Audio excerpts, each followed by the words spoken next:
Hello guys and welcome back to World of Tanks with Pandy. Today I'm going to do a quick review of Japanese tier 8 medium tank STA1. First of all, let's just see where this medium tank sits. It was introduced when we got the Japanese medium tank line. You will go pass through several little not so worth mentioning tanks. The first mentioning tank, that is important for this tank tree is Chinu, because before we got this new Japanese branch of tanks, we got the Chinu Kai premium tank for the Japanese tree. Everybody jumped and bought that vehicle so they can train their Japanese medium tank crew. The Chinu is very similar to the Chinu Kai.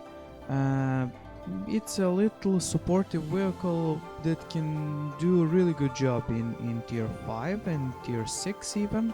In tier 7 you're getting a more passive role, which you want to develop because the next tank, the Cheeto, in this line is something like a real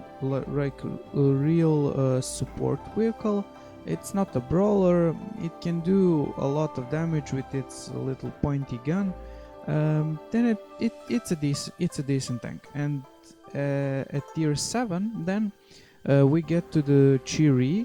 Chiri is tier 7 Japanese medium tank that is actually compared in sizes bigger than a Tiger at tier 7, and it has that, as a Top Gun, it has that powerful little autoloader that shoots every second, and you have something like 7.5 seconds reload for that autoloader. But the main thing at that tank is to be a passive supporter, not go anywhere where you can be splashed by arty. And when you overpass that painful ground, which wasn't for me, fortunately for me, because I don't know, I'm weird, I like to play difficult tanks, you get to the STA1.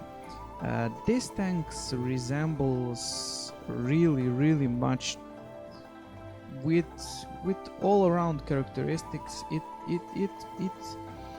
reminded me on my Indian Panzer and Pershing. You're probably scratching your head and asking yourself why I'm mentioning Indian Panzer and Pershing. The Pershing, because it has had and it still has a really good gun depression, not like STA2, but we will talk about it later. Nor this tank has a really punchy gun like Indian Panzer 8 centimeter. It's somewhere over there.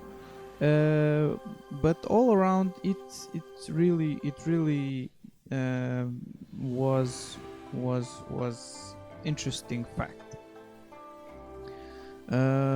We shall start at hit points. This tank has 1450 hit points.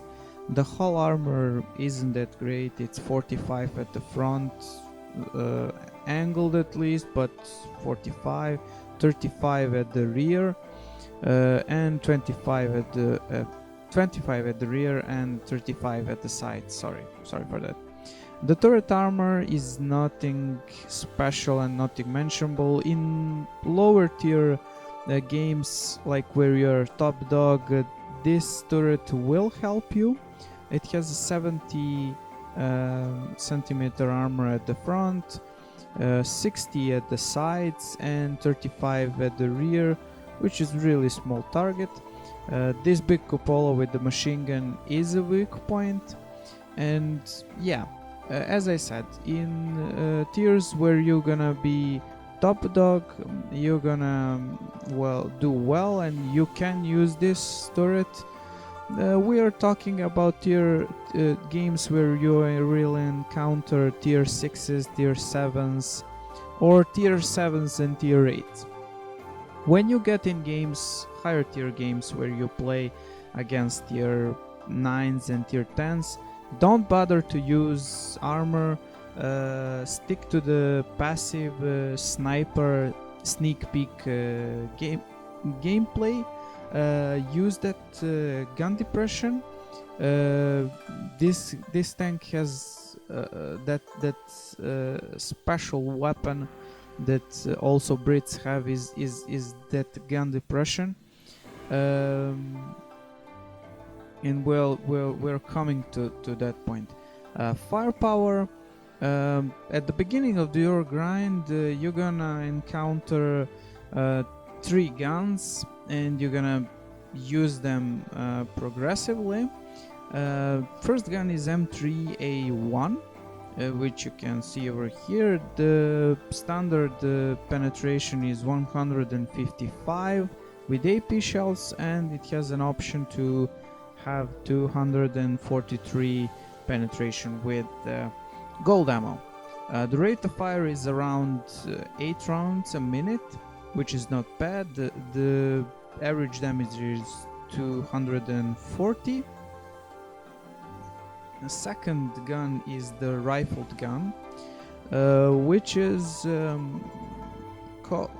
good upgrade, and you definitely will need it. The soon as possible you can unlock it. It's 212 penetration with the AP and 275 penetration gun with the gold ammo. You're slightly gonna lose that rate of fire, but that's nothing really harsh. It's 7.79. And at the end of the road, well, probably at the end of the road, you get the 90mm gun Type 61, which you're gonna also use. It's a tier 9 gun, and you're gonna use it when you unlock your Type 61.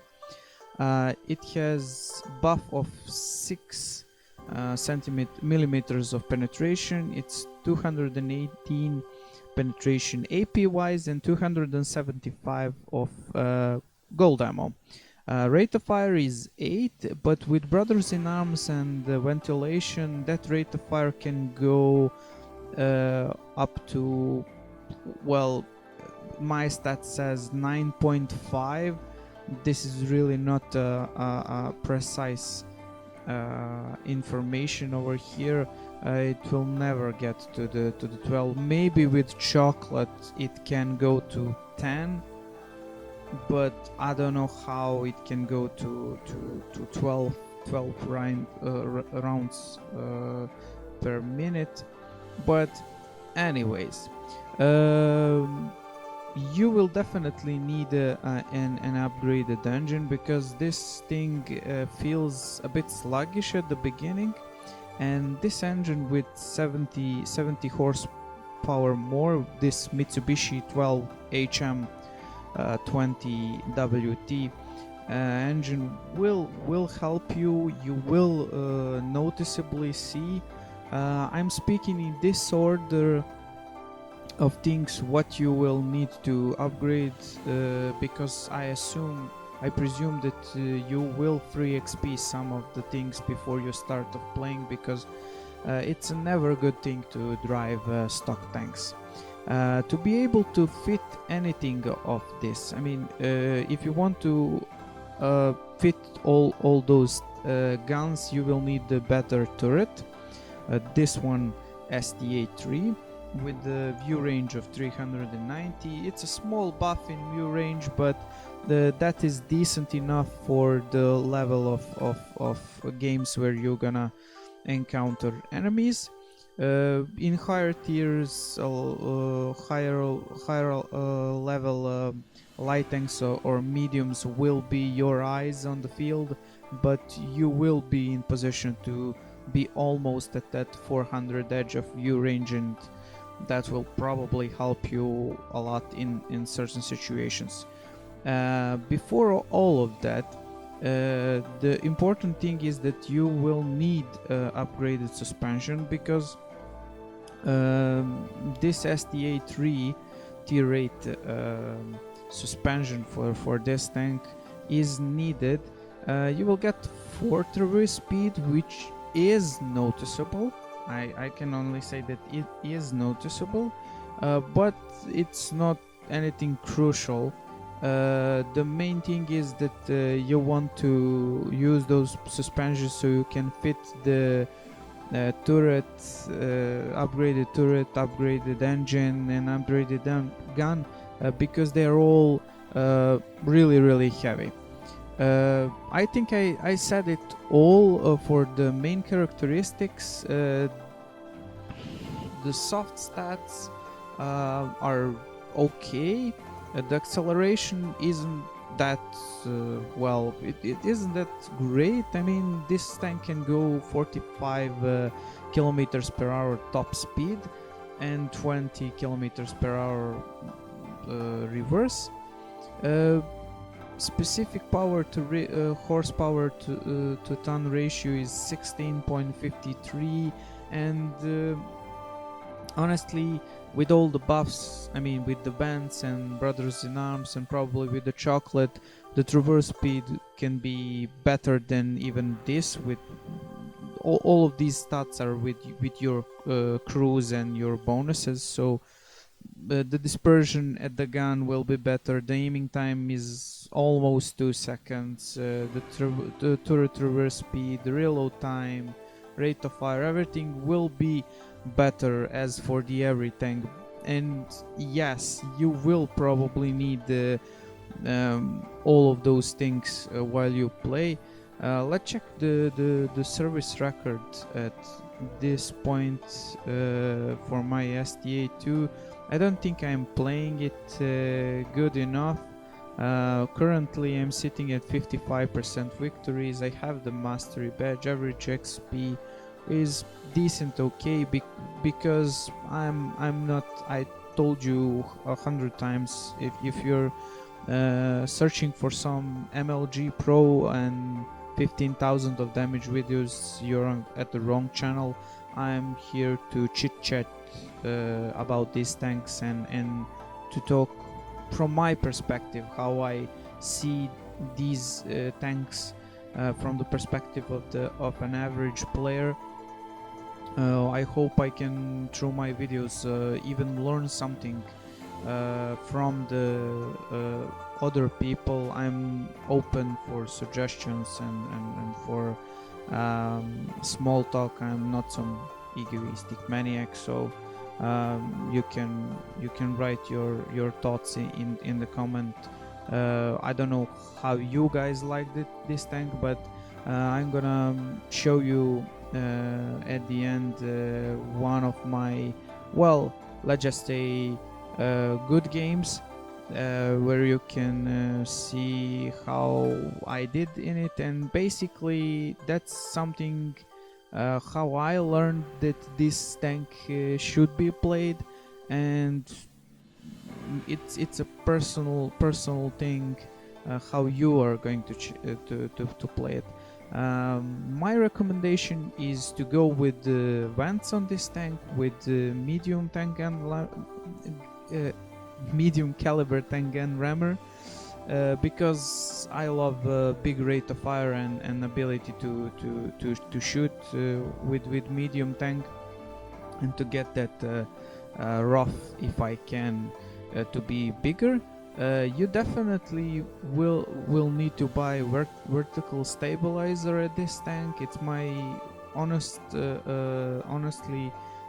the big recommendation. I'm using Goated Optic because I'm cheap. You can see that I'm not running premium account and I really struggle with money. That basically is probably the thing that I'm never in situation to progress as I would like. I'm packing over here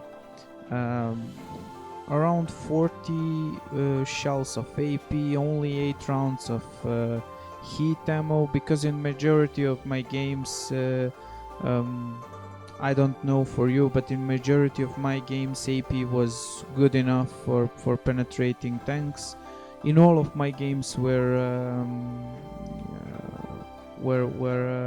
I had the situation to use heat ammo, I either didn't because my playstyle is dictated by the premium account and I want to save money. I'm running small repair kit, small first aid kit, and automatic fire extinguisher. This is the only thing that I'm farming from this game and buying every time when I need the chance, because well, that's something. That's something that is will be reserved for some another video where I will talk about consumables and all other stuff.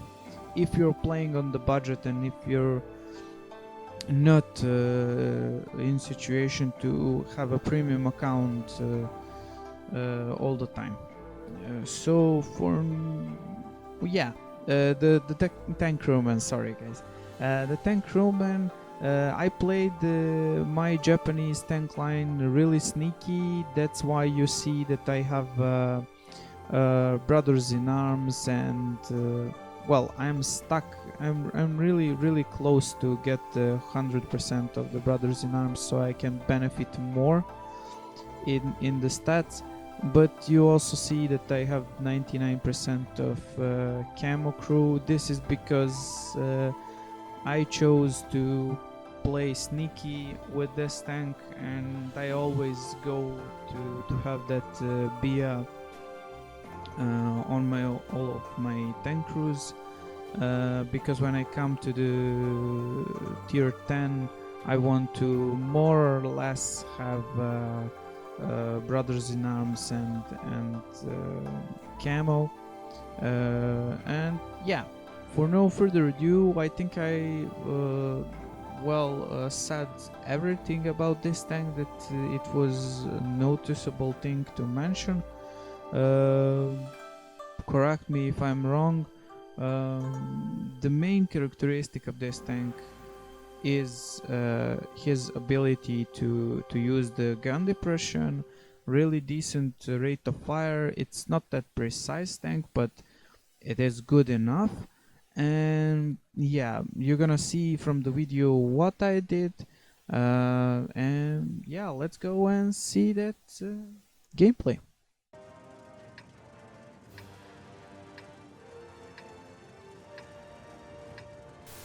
Hello guys, and here we are on the live ox map. Matchmaking gave us a really nice situation over here. It's a tier 8 game. Teams are fairly well evenly matched in my opinion. There are few artists on both sides. I hope they will not interfere in our plans. My main plan of action on this map is I like to go on flank with medium tanks and all other faster tanks. Don't like to go into city. I don't know what I will do in the city if I went. The point of going on this flank is to use the good gun depression of this tank, but when you see situations like this, you just need to stop and shoot these guys. I don't know what the fuck was in their heads, but this is really aggressive position for them, and as you can see, that guy that suicided scouted them well and gave us enough of time to kill them, so it's a not bad trade. One tanks for two enemies. And yeah, you can see over here that me and these muts or bots, I don't know how to pronounce it, decided to go and attack. I want to use those 10 degrees of gun depression on this tank and that DPM. You saw that I was telling you that you can't. I missed my snapshot, but over here, when you're up close and personal, you can snapshot if you know that you're gonna penetrate the armor. And you saw that how this tank is really superior when it fights against the lower caliber gun. This turret will be enough to bounce those shells, and this game that I chose to show you represent exactly the playstyle you want to use as much as you can when you're playing this tank. Exploit the ridge lines, exploit the situations where nobody is watching it. You use that DPM, just poke your nose over the ridge, shoot. And the gun is accurate enough that you can even at these ranges to snipe for weak spots. And yeah, that's basically that. You don't need to be to do anything special, just simple ways. The tank is designed like that it can be used in tactics like this, and I quite recommend it. Noticeable thing, I did one blind shot and a couple for me managed to score the kill. You can see over here that enemy was committed for the city. We were kinda committed over here on this part of the map, and yeah, basically this map is playing out all the time the same. This is why I think that they need to rework something at this map, because it's more or less working in the favor of faster tanks. City doesn't look viable options if you have 5 or 6 medium tanks that can roam on the flank. We basically crushed the flank, killed most of their tanks. Their arty fled from usual arty corner to the city. Our campers on the other side are holding their team from the city for not reaching our base. Basically, they're surrounded. These were, as I'm mentioning again, these were really evenly matched teams. I don't see, maybe even we had a few more orange players than them. But anyways, I'm not some MLG pro. I'm just saying to you my opinion and what I think that is good or bad. I don't need to be right and on point. You can always suggest anything. I'm not some egoistic maniac, so yeah, you're free to comment on anything that I said. As you can see over here, this is practically a mop-up. From this part you can see that I'm farming that T-34 like there is no tomorrow. I have enough penetration and have enough DPM to just soak up damage. And yeah, now I'm gonna hunt the last remaining guys over here. So yeah, decent game.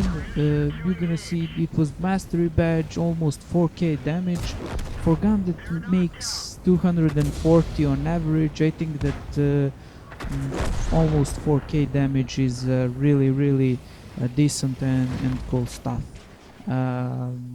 Now, as I told you, high caliber, lots of damage, lots of good stuff done, lots of spotting, tracking damage, 3845. Really big amounts of credits earned because I didn't got shot. uh, well, nice amount of base experience. Really great result at the end, as you can see. Nothing much more to say that I didn't say already. I really recommend this tank. You should definitely go and play this tank line. I cannot wait to get to the STB1 because all around it's a really good brawler tank, but we will leave that subject for some other video. For no further ado, thank you guys for watching. Like, share, sub, comment, and I will appreciate greatly for everything you do for me. So thank you guys for watching, and I see you soon.